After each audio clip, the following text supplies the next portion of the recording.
Xahiş edirəm, bundan sonra efirlərə kimi çağırsaz, çağırın, biz indi hələ hərdən atma fonoqram oxuyuruq. Fonoqramaları yığışdırın, qoyun, onların da canı çıxsın bizi kimi.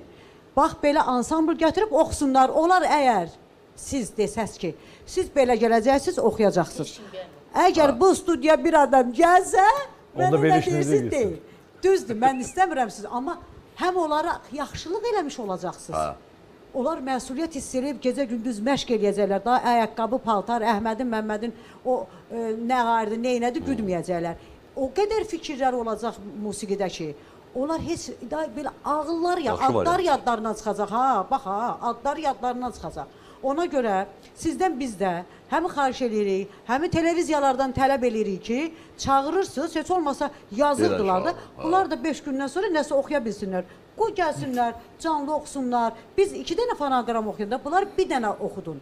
Bizim canımız çıxır da, başdan ayağa hamısını canlı oxudurdunuz ha. Yadınızda? Yadımda. Ay sağ ol. Helənçiyə nə oldu? Bizdə bir kişi vardı, rəhmətli. Dedilər ki, üzüm vaxtı da o vaxtı. Dedilər ki, axşam gələrsiniz şeyə, adı nədir? İclasa. Əbləsən əmi vardı bizdə. Dedilər ki, Əbləsən əmi, biz də uşağıq da, bizim orada nə işimiz var da? Deyirdi, nə oldu? Ərə gedəndə böyük qız olursunuz, məsləhətə gələndə kiçik qız.